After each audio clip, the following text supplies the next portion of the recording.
बिस्मिल्लाहिर्रहमानिर्रहीम। अस्सलाम वालेकुम। आज बेटा मैंने आपको क्लास 9 रियाजी साइंस ग्रुप की पेरेंट्स स्कीम सन 2023 की लिखवानी है। तो जल्दी से अपनी किताब ओपन करो और निशान लगाओ।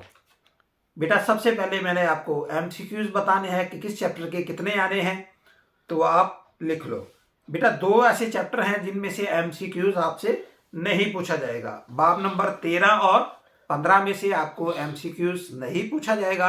बाकी सब चैप्टरों के अंदर बेटा एक एक MCQs आएगा। तो ये है MCQs की स्कीम जो कि कंप्लीट हुई।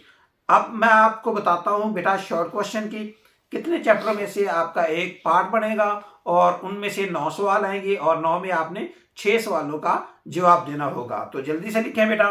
बाब नंबर पहले में से बेटा आपको 2, दूसरे में से भी 2 और बाब नंबर 3 और 4 में से भी आपको 2-2 और 5वें में से आपको एक शॉर्ट क्वेश्चन आएगा। यानी कि पहले 4 में से आपको बेटा 2-2 शॉर्ट क्वेश्चन आएंगे और 5वें का बेटा आपको एक शॉर्ट क्वेश्चन आपसे पूछा जाएगा। इस तरह ये 9 सवाल आएंगे और 9 में आपने 6 का जवाब देना होगा। अब दूसरा जो पार्ट होगा शॉर्ट का बेटा वो आपको चैप्टर नंबर 6 से लेके यानी कि चैप्टर नंबर 6 से लेके चैप्टर नंबर 11 तक आपको 9 सवाल आएंगे और 9 में आपने 6 का जवाब देना होगा।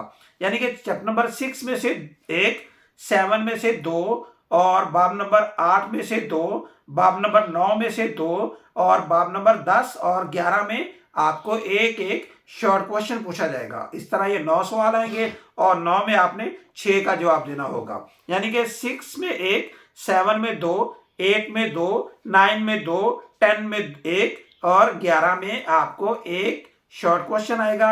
ये पार्ट बेटा दूसरा पार्ट मुकम्मल हुआ शॉर्ट का। अब लास्ट पार्ट जो है बेटा शॉर्ट का वो बाब नंबर 12 से लेके बाब नंबर 17 में से आएगा। इसमें 9 आएंगे, 9 में आपने 6 का जवाब देना होगा।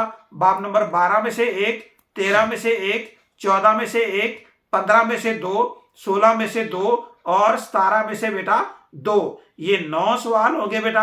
9 में आपने 6 का जवाब देना होगा। लास्ट पे अगर हम बात करें बेटा हिस्सा लॉन्ग की, तो वो पहला लॉन्ग जो आपका होगा ए और बी पार्ट वो पहले दूसरे चैप्टर में से आएगा। इसका दूसरा लॉन्ग जो होगा बेटा वो 3 और 4 चैप्टर में से आएगा। बेटा इसका जो तीसरा लॉन्ग होगा वो 5 और 6 चैप्टर में आपसे पूछा जाएगा। और इसका जो 4 लॉन्ग होगा बेटा वो चैप्टर नंबर 7 और 17 में से पूछा जाएगा। इसी तरह ये 4 लॉन्ग कंप्लीट हुए। अब अगर हम बात करें इसके थ्योरम की, तो बेटा आपने 2 चैप्टरों के थ्योरम तैयार करने हैं, बाब नंबर 12 और 16। इन 2 चैप्टरों के अंदर बेटा आपको 2 थ्योरम आएंगे। बाब नंबर 12 का भी 8 नंबर का होगा और 16 का भी 8 नंबर का होगा और इनमें से आपने एक थ्योरम का जवाब देना होगा। ये हुई मैथ की पेरेंट स्कीम कंप्लीट। तो इंशाल्लाह आप स्कीम के मुताबिक तैयारी करो, आपके नंबर बहुत अच्छे आएंगे।